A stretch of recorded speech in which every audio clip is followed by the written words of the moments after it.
Good afternoon, y'all. How's everyone doing? Awesome. Let me plug this in.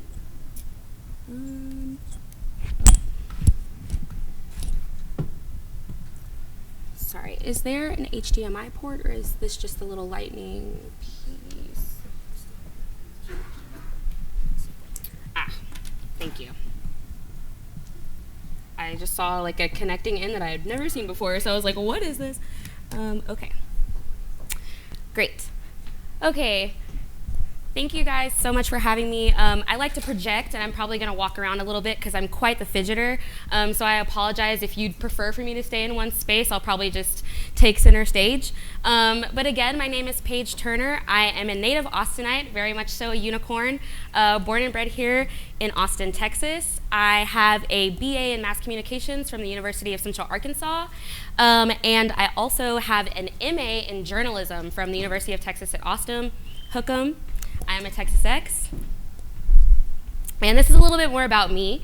So I'm coming from kind of the opposite end of the tech spectrum with you today. And I'm really going to focus on some professional development notes and tips, and then also explain my journey through the tech world as a Black millennial woman. So I am 28 years old, quite young. I'm sure I'm probably younger than a lot of you in this room, so I really appreciate you sticking around and hearing what I have to say. And I also am very much so a classic millennial. I'm talking anything and everything social media, anything and everything pop culture, and anything related to how we engage with one another and how we uplift Black creatives is my place. I love being in that space. So I'm also a journalist by trade, but my work has been 100% digitally focused. I actually came into the journalism world when they were moving away from print, and I've been lucky enough to kind of live my entire professional career online. So my day job, my full-time, one of the reasons why I'm speaking to you today is I am a digital marketing manager for the YMCA of Austin. You guys might have a Y connection, whether it be from your childhood or from a current membership that you might have right now. But the Y is a global nonprofit, and we focus on strengthening communities and transforming lives through healthy living, social responsibility, and also youth development. So all of our programs touch in that area, but in addition to those things, the Y has become a truly global movement by connecting one another online. So I don't know if you guys actually have ever visited a YMCA website, but I highly encourage, check out ymcaofAustin.org, that is where I work, or follow us on social media, that is all I do. But in the digital marketing space, it has been quite a struggle for me to get where I am, and I do want to preface this by saying I am in no means kind of at the zenith of my career. In fact, I'm still kind of plugging along and I'm still grinding, I'm still very hungry, but I'm going to share some tips with you on how I even got into the conversation in the first place. You guys are probably wondering, why is this blogger up here and why is this journalist up here sharing information about how I can put my foot in the door in a tech community or environment? But honestly, it comes from just working and selling yourself. So I'm going to touch base a little bit more on that in a second. But before I get really deep into it, I wanted to just give you guys an understanding, especially from a Black female perspective, as to where we stand in the tech world and in the tech arena right now. And unfortunately, a lot of the numbers that we're seeing are not awesome ones. If you are a Black female in this room and you own any type of tech business or you work in any type of digital or technical space, you are probably one of the only faces you see that looks like yourself. In addition to that, you are often probably consulted on any and all Black issues. You probably speak for your entire race in a lot of conversations. And you are probably expected to kind of be that social justice champion. And in a lot of ways, that can be super exhausting. But some of these statistics are just really alarming. When we are looking at new business owners, when we're looking at young startup entrepreneurs, the vast majority of that demographic are women of color. And specifically in these statistics, women of color and Black women are going to be interchangeable. I do want to make it clear that in most cases that's not the case. But for my statistics and from what I've pulled from a couple of reports, those two phrases are going to be used interchangeably. So when I'm speaking about women of color, I am specifically speaking about us. A little bit more about that. One of the biggest things that I think is so common in the tech space, especially if you are a Black woman or a Black man, is always feeling as though you kind of have to pay an emotional tax when you show up at work and when you show up to do your job. This phrase coins the idea of feeling as though you have to be on guard a lot of us are approaching microaggressions probably on a daily basis. We're oftentimes approaching systematic and honestly societal oppression and racism that's kind of been embedded in the work culture as we've moved along in American history. And because of that, as a Black professional, it takes twice as much energy to show up and show out every single day in whatever it is that you do. So just kind of taking into account some of these statistics, in addition to Black women being the lead demographic for new businesses, unfortunately, we are very, very, very low in the percentage of actually holding leadership positions. And in addition to that, we're also quite low in actually owning tech companies and any type of digital space, in any digital type of organization or brand specifically. So we're kind of oftentimes not really the people that are in the room as much. However, we are there. So I really want to focus on that for the rest of my presentation. But I wanted to give you guys a little bit of the statistics, the hard numbers that we're facing right now, currently in this climate. And although things are getting better, you've heard from a lot of women today that are doing amazing things in tech, unfortunately, there's just still not enough of us. So I'm going to share a little bit about how I have kind of weaseled my way into this space, and also I'm going to share with you how you can own your expertise, whether you are an entrepreneur or whether you're just a tech professional, and help you hopefully get to that next level and also get a little bit more validation for what it is that you are an expert in. So really quickly also, my dad is from Chicago. He is a fast talker. And if you ever hear me speaking a little too fast, y'all just like wave me down and be like, chill out, Paige. And I will slow down my cadence. I realize sometimes when I get excited, I talk quite a bit. So I'm also gonna open this up for questions and just kind of, I would love to hear what you guys face when it comes to struggles getting your voice heard and also allowing your voice to be amplified in a tech space. So I'm gonna talk about that for the rest of the time I have with you. So these are my 5 steps, or just tips and tricks that I've learned and that I've employed in my own profession. And I wanted to share a little bit more about that. So coming from a professional development space, these are really, really helpful tools that not only I've gleaned from my personal experience, but also from people in my life who have supported me, and also my mentors and sponsors, which I'm gonna get into a little bit more. But my first big tip for getting into a conversation where you might not have necessarily been expected to show up, or where you might not necessarily be invited, is to invest in yourself. Everyone in this room is skilled at something that you truly have a unique value behind. You're putting your passion into what you do every day at work, and it shows. You're putting your passion into your own businesses and your startups, and it shows. But in order for it to truly show, you have to invest in yourself. And I'm saying this from the perspective of being a continued learner and also in networking across, which is one of the coolest things that we're doing here today, is just meeting one another. This is such a cool room and cool space to be within, because I have never been in a space where there have been this many Black tech-minded people in one room to be able to interchange ideas and also to just bounce off one another, and also to be a safe space to vent. I know that probably all of us are in some type of hostile work environment because of our race, and also because of other intersectionality identities that we come in contact to.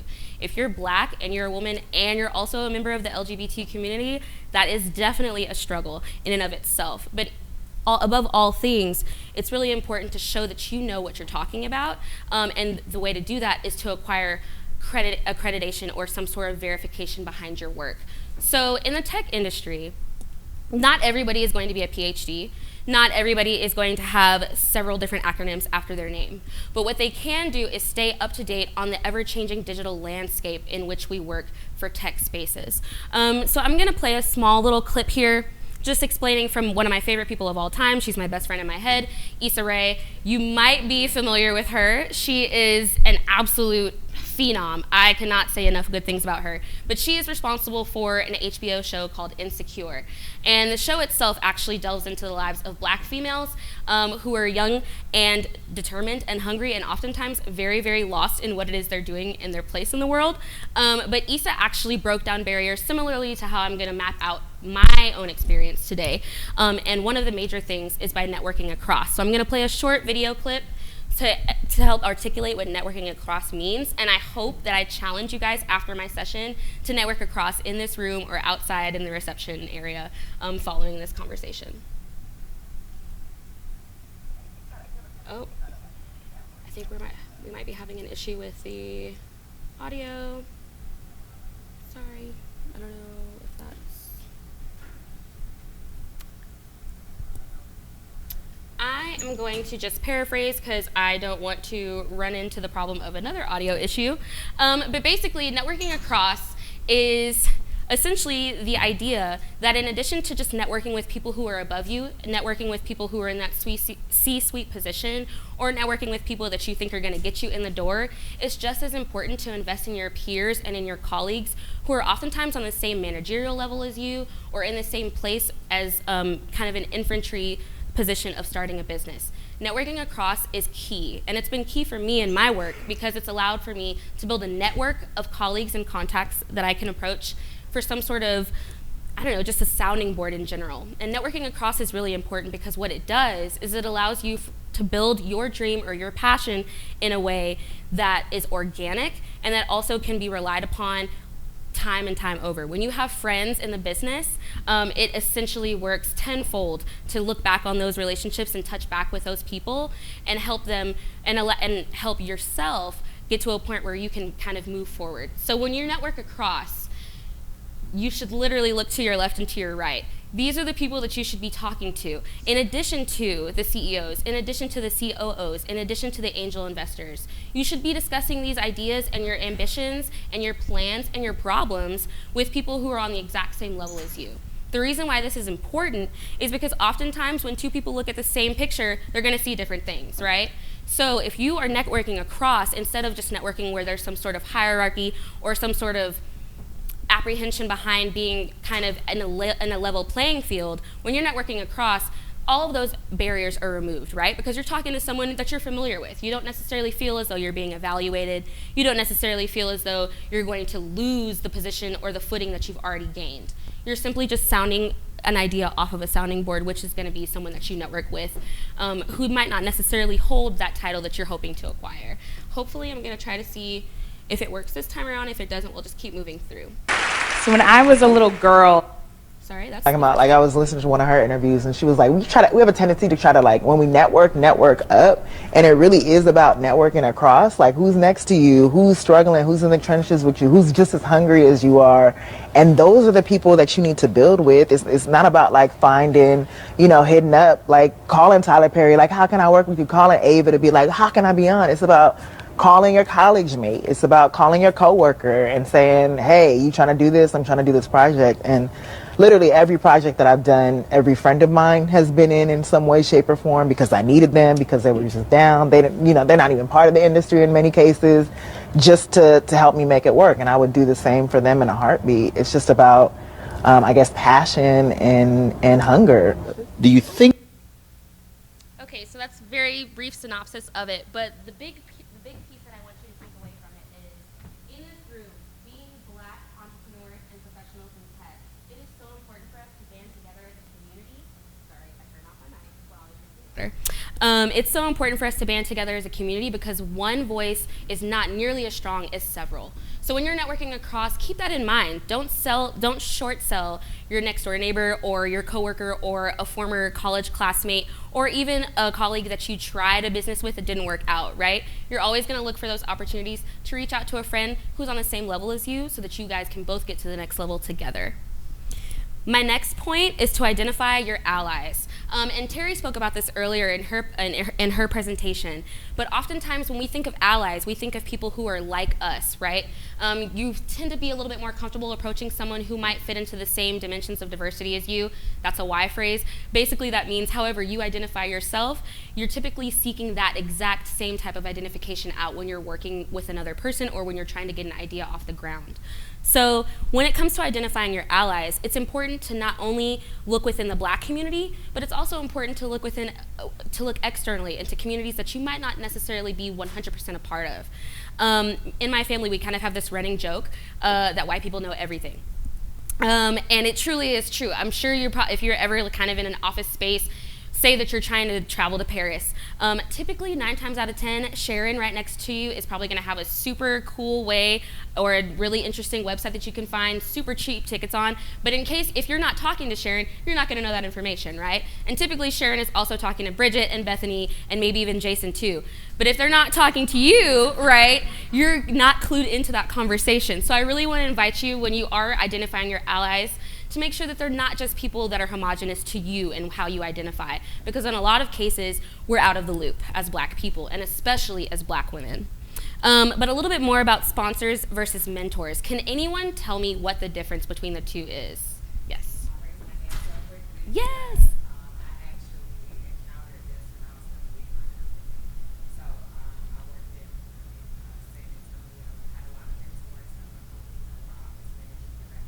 Mm-hmm.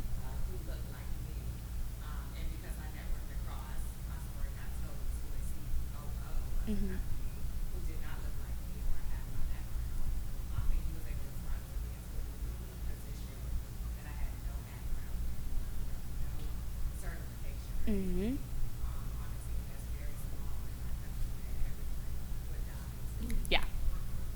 Yes, thank you for sharing that so much, and I love your dress. So the difference between a sponsor and a mentor is actually pretty self-explanatory.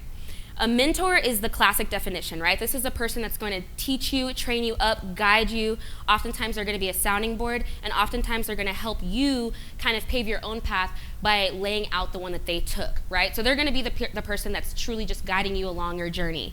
A sponsor is not the same thing. A sponsor is the person that is going to be in the room that is going to vouch for you. Someone that's automatically going to go ahead and say, you know what, Paige is definitely that person. Or I know a person that's ideal for this position.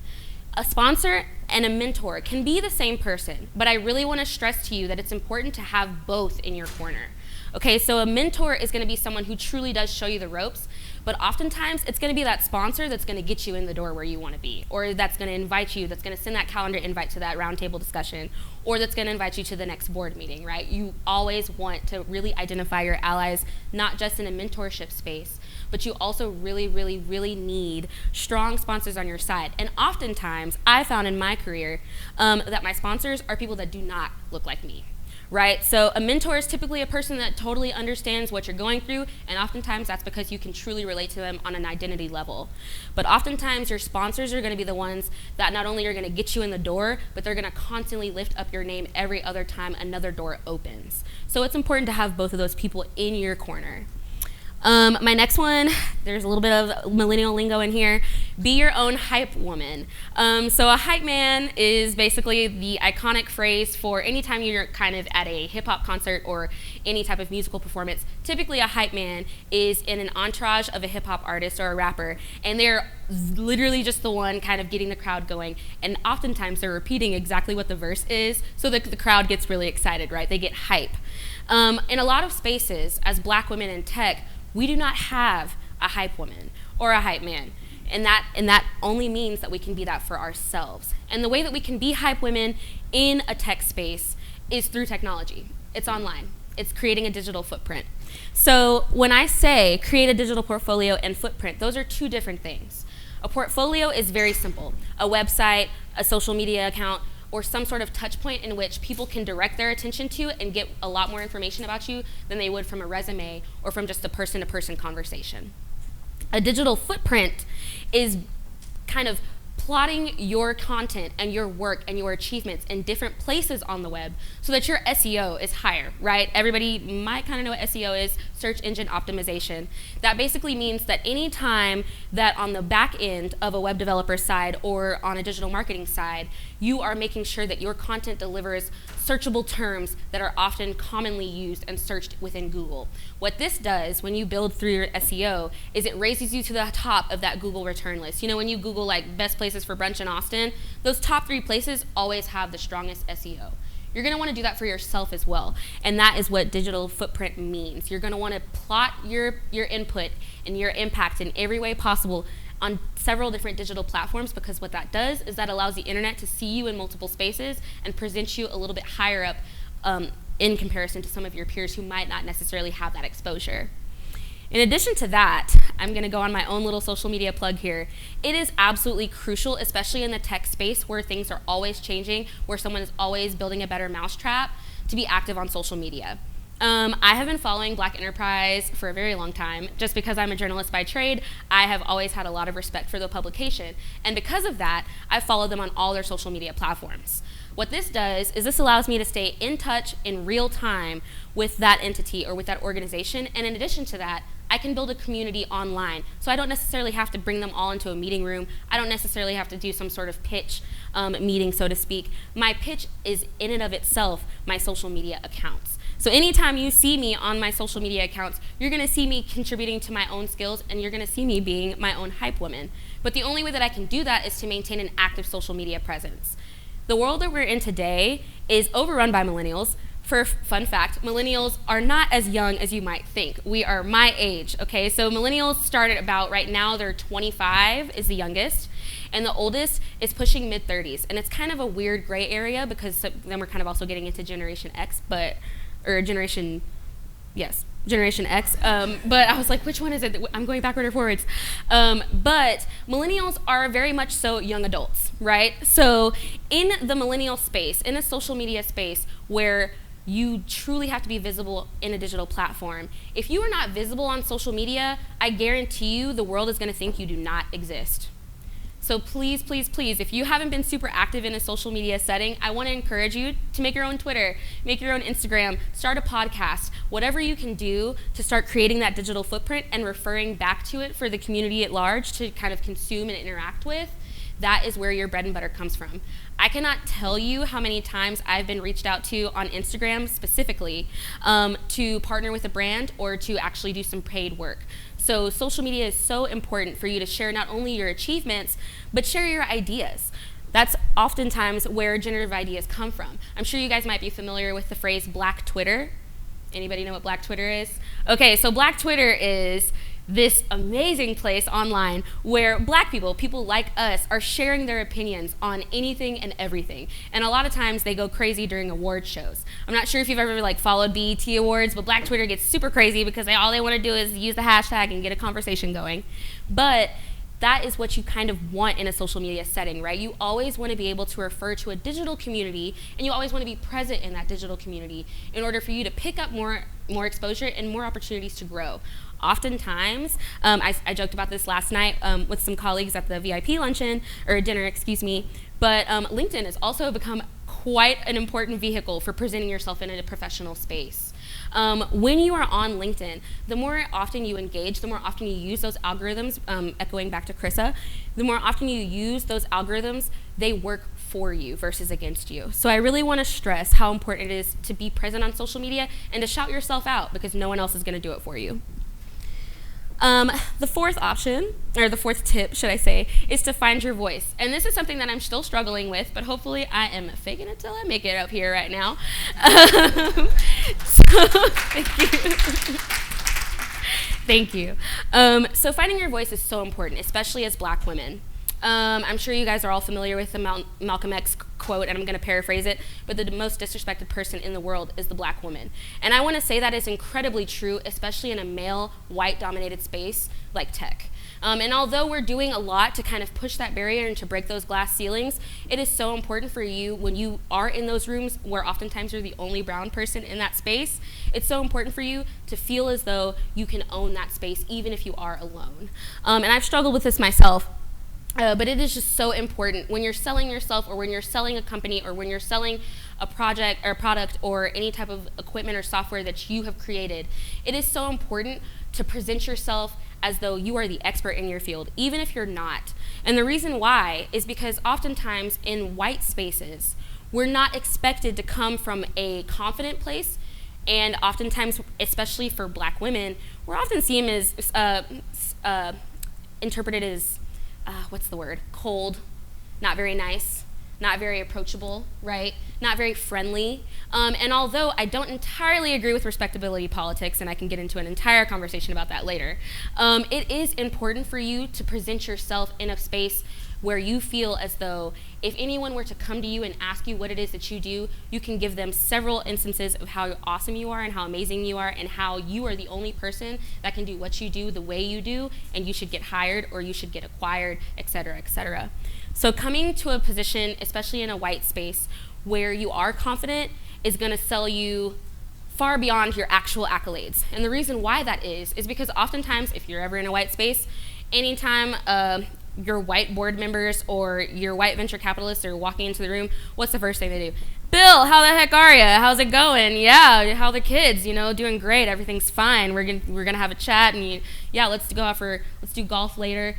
They always come into a conversation with that confidence, right? They always come into a conversation knowing that even though they might not be the sharpest knife in the drawer, they're definitely going to present themselves as such. I'm sure you guys have all been in work environments where you are doing a much better job than mediocre Brett, but Brett is somehow constantly getting the role and the money that you should be getting simply because he knows how to wing it and knows the language to speak and knows how to present himself in a way where he feels confident and where people accept that confidence as validation for what he can bring to the table.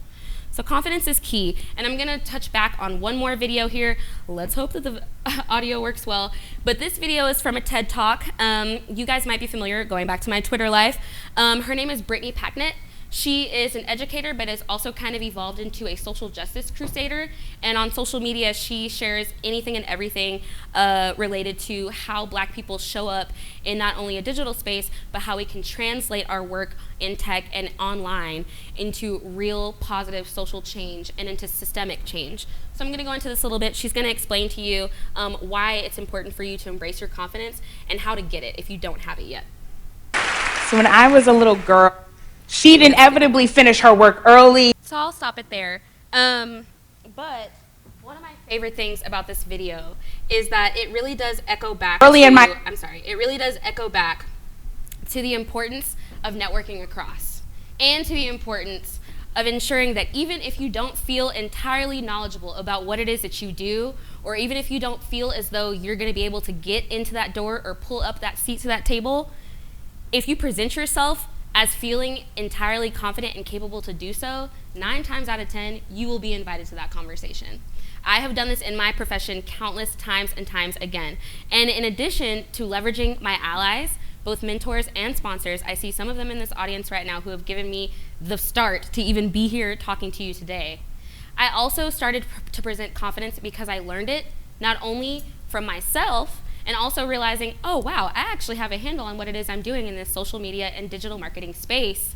But I also saw other women around me, other Black women particularly, who were doing the exact same thing, who were showing up in their space and in their expertise and owning it like no other, even on the days when they don't feel like they have it all together. So it is so important, especially as Black women, especially in a world and in a political climate in which where you do not feel as though your voice is even half remotely mattering. It's so important to present yourself as 100% the queen that you are, first and foremost. Embracing your knowledge and your expertise, and then presenting it to an audience in a way that they feel as though, wow, she really knows what she's talking about. And I have found that that has worked wonders, not only for my own confidence, but for my professional development and for my success. To the point where I saw a lack in Black influencers in Austin. I'm sure you guys, if you are anywhere from the region, I'm sure you're very familiar with the fact that you probably don't see so many of us when you're walking out and about in Austin, Texas. It has allowed me, exuding confidence and presenting it, it has allowed me to be in so many spaces where Black people didn't even think we were. I am one of the only Black digital influencers in Austin, and in addition to that, I am the only dark-skinned Black woman in a digital space. And I think it is so important as Black women and as Black men, when the world is already assuming what we can bring to the table, to show up confidently, to network across, and to also trust our value and define ourselves and our value, in addition to just being our authentic selves. That is gonna maintain your professional career, and it's actually gonna elevate you to that next level. Showing up and showing out is the best way to move on. And I really want to thank you guys so much for just letting me speak to you a little bit. I'm here for question and answer. Again, I can answer pretty much any and all questions related to social media or how you can start a conversation, bringing your ideas to the forefront of a table that might not look like you. But I just wanted to open it up to Q&A. And thank you so much for having me.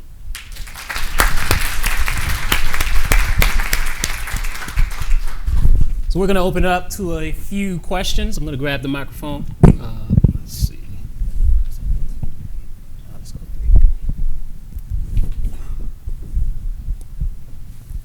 3. If y'all want to hear my voice, I'll make sure you do, unless someone has a question. Because I do, to be honest with you. Okay. My first question, as probably the first millennial to get a gray beard here, standing by that.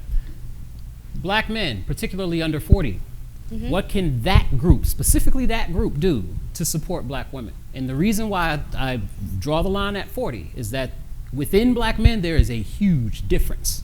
Once you get over 40 and once you get under 40 to what happens in our lives. So the circumstances will be different for that younger man. So to help us help you in whatever way that makes sense, what is that way? Like, what is the thing that you want that brother to know? Oh, that's such a good question. So I think in the black community, there's always kind of this divide between who has it worse, right? Who struggles the most? Is it the black male or is it the black female? Of course, I'm biased. I'm going to say it's us. But I entirely, just looking at the life my father has lived, I have several male cousins. I know that it's not easy to be a black male either. However, I do want us to all realize in this room right now, although we might seem as though we are minority groups, although we might seem as though white privilege works against us, each and every one of you in this room has privilege to some extent. You've probably went to college, you probably own your own business, you probably have a good amount of disposable income, and in some cases, you're a man, right?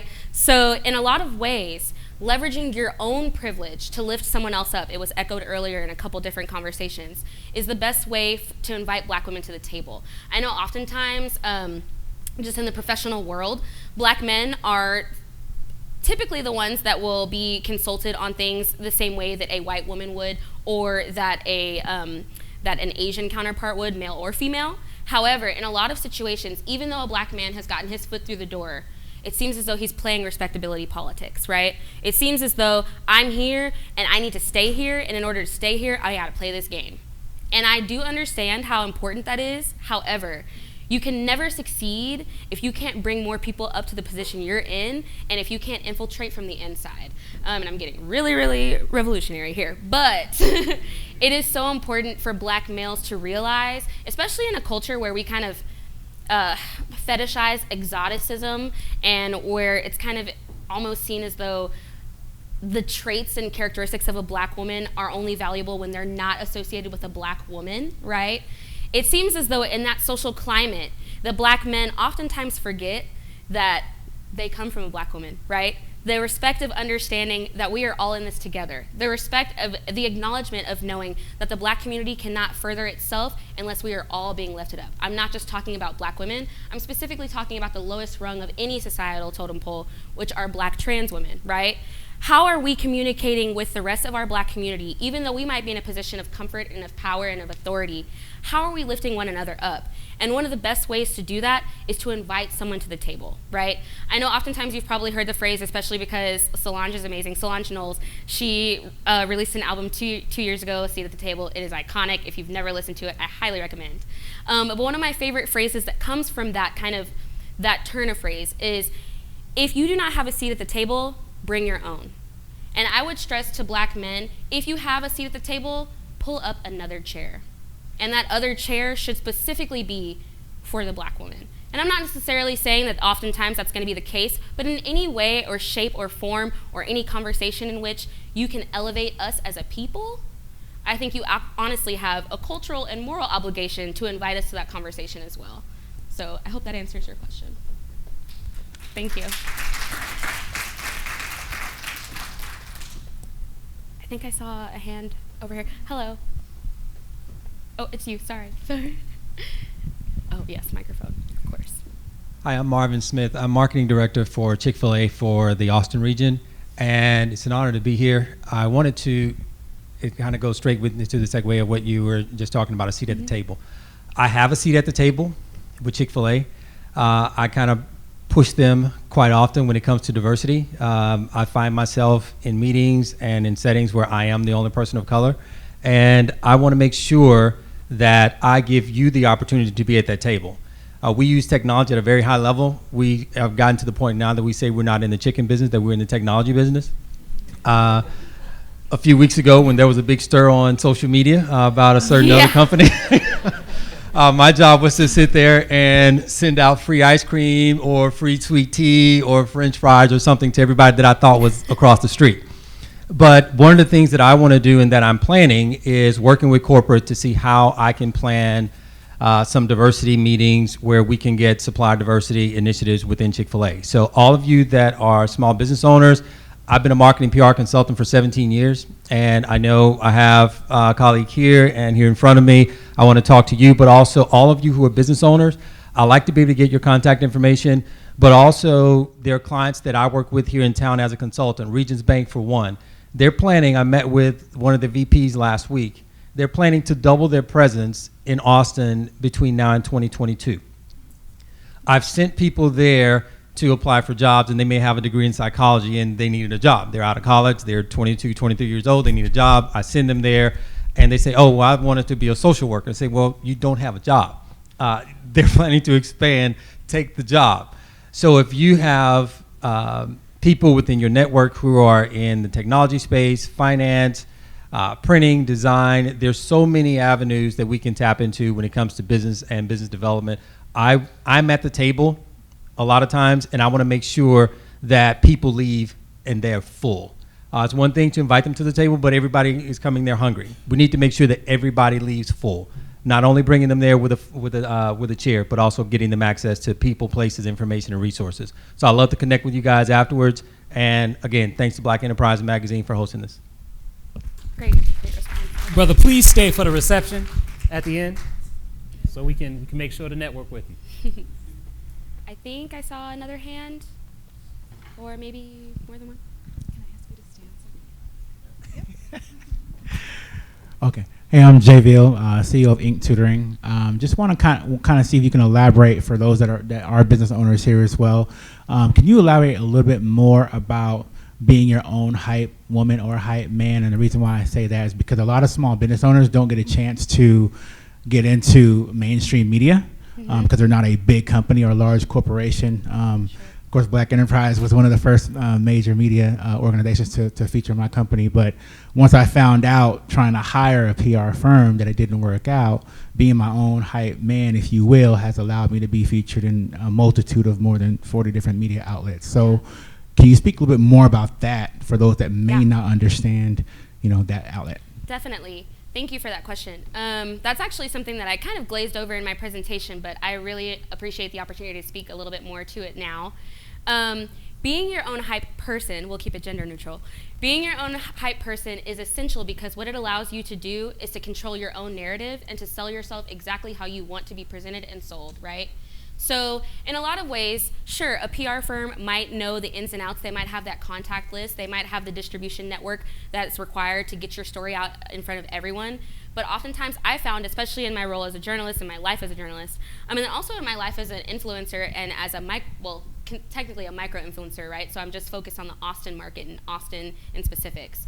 But in those two spaces that I occupy, I have found that any real generative conversation or business venture has come from me putting myself out there. A lot of times businesses, organizations, investors are not going to know what you have to bring to the table until you show it to them. And when I say show it to them, I mean bring them an entire menu of options and things that you have going on for yourself. A lot of times it kind of just goes back to the old school style of pitching things. And I say old school, but I'm like a child. I don't know why I just said that. I'm super young. But I don't know why I just did like the old school phrase. Anyway, but I say that in the sense of a lot of times it's truly about doing that legwork. It's truly about making those connections. It's truly about networking across and then hyping yourself up when you are networking across. That's going to get you to that next conversation, or that's going to get you in the door with that next investor, or even possibly get your company sold or what have you with it. So I think what I really want to leave you with for elaborating on how to be your own hype person is it does not take a social media certification. It does not take some sort of end-all be-all formula. It truly just takes your intentionality behind how you want to present yourself in a digital space that is going to get you the rewards that you want. That's going to get you the exposure you want. Even if you're not necessarily super Facebook savvy or Twitter savvy, I want to encourage you to share what you know with the world on a digital platform. What that does is that just allows for your accomplishments and your accolades to be amplified to the masses, right? So I would say being your own hype woman truly means going out there, and even if you might, just make the pitch, make the ask, present yourself, show up. Doing all of those things, even if you get rejected for one opportunity, I guarantee you is going to get you the next opportunity that comes available, because you've been able to actually present yourself in the space, and you've been able to show what you can do without necessarily needing anyone else to vouch for you. But you still should probably use those sponsors, right? So kind of leverage those sponsors after you've been your own hype person, to kind of help echo what you're already putting into the world. I hope that answers a little bit more. Wonderful, wonderful. Well, that has to be our last question. Please Thank let's give a y'all round of so applause much. for Ms. Paige Turner.